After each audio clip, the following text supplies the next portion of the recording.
क्या नाम है आपका? रिजवाना। आपके ये जो हाथ और पैर पर चोट है, ये जो 20 जुलाई को सीजेपी का प्रोटेस्ट हुआ था उसी में लगी थी? जी हाँ, देखिए ना किस तरीके से युवा जो है पीसफुली मार्च निकाल रहे थे। उस पीसफुली मार्च में इस तरीके से जो है दिल्ली पुलिस की गुंडागर्दी देखने के लिए मिली। ना उनकी लाठी ने ना औरतों को देखा, ना बच्चों को देखा, और ना ही बुजुर्ग को देखा। ऐसा कर रहे थे जैसे लग रहा था कि हम पता नहीं, ये जो युवा जो है ना वो देश के भविष्य है, और उस भविष्य के ऊपर इस तरीके से लाठी चार्ज वो कर रहे थे जैसे लग रहा था हम मुजरिम हैं। हम तो पहले जो है मांग रहे थे धर्मेंद्र प्रधान का इस्तीफा। अब तो हम जितने भी घायल हैं ना उनसे पूछिएगा ना, उनके दिल में यही आएगा कि मोदी जी ऐसी गवर्नमेंट की हमें क्या ज़रूरत है। जो गवर्नमेंट हमारी सुन नहीं रही है, आखिर वो मार्च हुआ भी क्यों था? अगर मोदी जी यहीं आ जाते, छात्रों की बात जंतर मंतर पे आ जाते, और छात्राओं का जो बात युवाओं जो अपनी बात रख रहे थे उनकी बात मान लेते। सिंपल सी एक ही तो मांग थी कि धर्मेंद्र प्रधान का इस्तीफा दे दो। और जाहिर सी बात है, जो कातिल है 20-21 बच्चों की, तो उनको तो दे ही देना चाहिए। खुद से भी इनको शर्म होना चाहिए कि इस्तीफा दे दें। लेकिन ये ऐसी शर्म भी पता नहीं इन्होंने बेच खाई है, शर्म है ही नहीं। अगर होता तो इस तरीके का काम नहीं करते। उस दिन मैं आपको बताऊं, हमारे वाले हम जो संसद मार्ग वाले रोड पे थे, तो उसमें जो है इनकी मीटिंग चली। पहले बस में जो है मीटिंग चली। हमारे इधर महिलाएं भी कम थी, युवा ज़्यादा थे, ज़्यादातर इधर थे, इधर ही की तरफ ज़्यादा थे, उधर की तरफ उस रोड पे कम थे, महिलाएं कम थी। बैरिगेटिंग के इधर भी लोग थे, उधर भी लोग थे। आप वहीं की बात कर रहे हैं? हाँ, बैरिगेटिंग के पास जो संसद मार्ग के लिए रोड जा रहा है, वहाँ पे जो हम लोग थे, तो ये एक बस में जो है ना सादे ड्रेस में जो है ना ये थे, पता नहीं कौन थे, पुलिस के बस में बैठे हुए गुंडे थे, वो पता नहीं कौन थे। गुंडे ही थे, गुंडागर्दी कर रहे तो गुंडे ही थे। लेकिन पुलिस प्रशासन के सामने ही उनको पूरा पावर मिला हुआ था कि किसी तरीके से मारो। उनकी मीटिंग चल रही थी, हम औरतें थोड़ी बीच में थे, तो उन्होंने, एक भाई है जिनकी वीडियो वायरल हो रही है, मारो सर मारो सर, जी, वो मेरे साथ ही थे।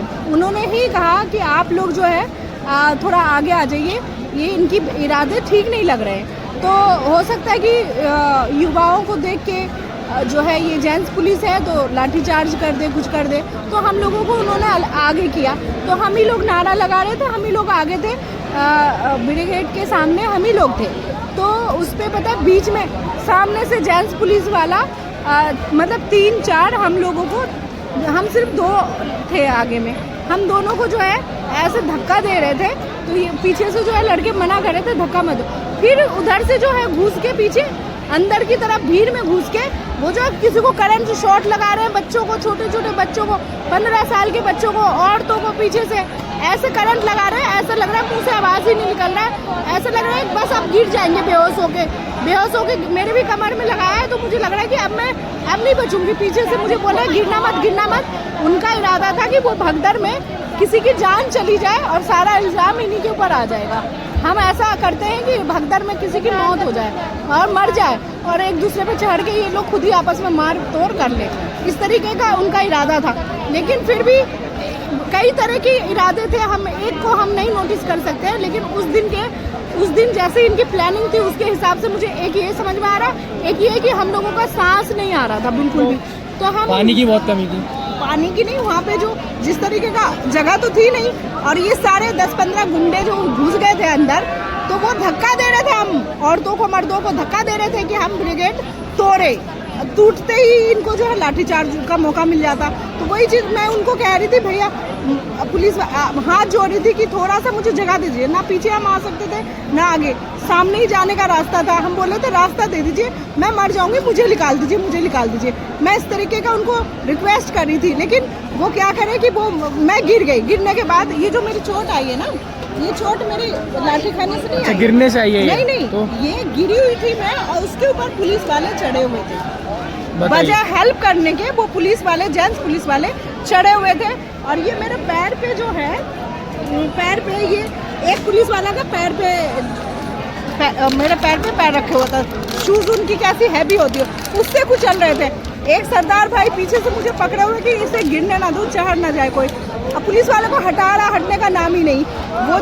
वो जो लाठी खाया है ना, वो धक्का दे के जो है गया रोड पे, बस लाठी मारना स्टार्ट कर दिया लड़कों को। और मुझे वो सरदार जो है पुलिस वाले को धक्का दिया और देने के बाद मुझे निकाला और साइड में बिठाया। बिठाने के बाद मैं बदहाश हो गई, मुझे होश नहीं था। उस बेहोशगी में मैं देख रही हूँ कि मेरे सामने ही ऐसे दरिंदों की तरह लड़कों को उठा रहे हैं, मार रहे हैं, कैसे घसीट रहे हैं। मैं उसी हाल में मत मारो। लेडीज पुलिस आती है, अरे अपना देखो तुम्हें चोट लग गया। मैंने बोला मेरी चोट की फिक्र मत करो, उसे मार रहे क्या, वो इंसान नहीं, उसे चोट। मैडम उसे रोकिए।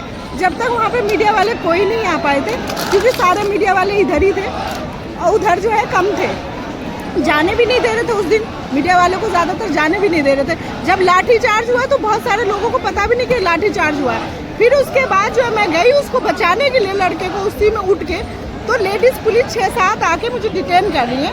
उसका बस फोटो आ पाया है क्योंकि उस टाइम मीडिया वाले पहुंच गए थे। फिर उसमें जो है, उसमें बस के अंदर मुझे डिटेन कर रहे थे। फिर मैं निकली क्योंकि मेरे साथ मेरे बच्चे भी थे, वो मुझे ना बस के अंदर मिल रहे थे और ना ही मुझे भीड़ में मिल रहे थे।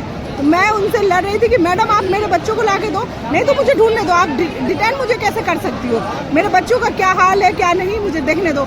इस तरीके से करते हुए फिर मीडिया वाले भी मेरे हालत को देख के मुझे घसीटा था, पुलिस वालों ने घसीटा था उस भीड़ के अंदर से।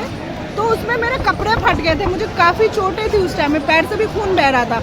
लेकिन जो है ना, मैं बाइट नहीं दे रही थी इसलिए क्योंकि मुझे अपने बच्चों का फिक्र हो रहा था। उस टाइम मैं बच्चों को ढूंढ रही थी। आज यहाँ पे आने का मकसद ये है कि कम से कम हम ये जो दिखाना हौसले को और हिम्मत को तोड़ना चाहती है प्रशासन, वो ये जान ले कि हमारे हिम्मत हौसले को तोड़ना आसान नहीं है। दर्द जितना भी हो, सितम और जुल्म जितना भी हो, उतना हमारा हौसला और हिम्मत बढ़ेगा।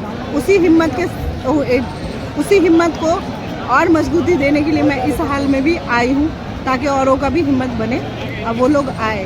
कोई गलत मांग नहीं है, सही है। एक भविष्य, युवा का एक भविष्य है, उसकी ज़िंदगी है, अंधेरे में डूब रही है, वो उजाले में लाने की एक लड़ाई है। उस लड़ाई में तो सबको ही, और मैं आपको बताऊं वहाँ पे हम लोगों को क्या फील हो रहा था, ये जो करते हैं ना हिंदू मुस्लिम सिख ईसाई की बंटवारा करो, सीट पर बैठे रहो।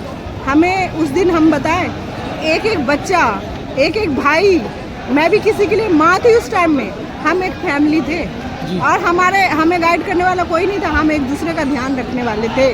जो भी पिट रहा था, जो भी कुछ हो रहा था, हम या तो बचाने की कोशिश कर रहे थे या हम बचाने के चक्कर में पिट रहे थे। इस तरीके का हम लोगों का था वहाँ पे, एक दूसरे से उस टाइम रिश्ता बना हुआ था, वो भी इंसानियत का जो सबसे बड़ा रिश्ता होता है। हम ही एक दूसरे के लिए माँ थे, बाप थे, हम ही एक दूसरे के लिए भाई थे, बहन थे। भाई जैसा आप लोगों ने सुना भाई, अभी आंटी की बातें आपने, मतलब माना भाई पुलिस प्रशासन अपनी ड्यूटी कर रही थी, बट पुलिस के हाथ में डंडा था। कितनी जान से मारना था वो पुलिस वालों के हाथ में था कि किसी का सर फटे या क्या फटे। पुलिस के पास ऑर्डर ये था कि कितनी ज़ोर से मारना है। क्या ये पुलिस के ऊपर से ऑर्डर आया था या ये खुन्नस निकाली गई है? भाई मैं बताऊँ, कल परसों जो दिल्ली प्रशासन ने, दिल्ली पुलिस ने जो बिहेवियर दिखाया है, वो ऊपर से ऑर्डर इतना ही तो होगा भाई कि सिर्फ आपको प्रोटेस्ट कंट्रोल करना है या प्रोटेस्ट को हटाना। कितनी ज़ोर से मारना है, किसी का हाथ टूट रहा है, किसी का वो खुन्नस निकालना कहते हैं भाई से।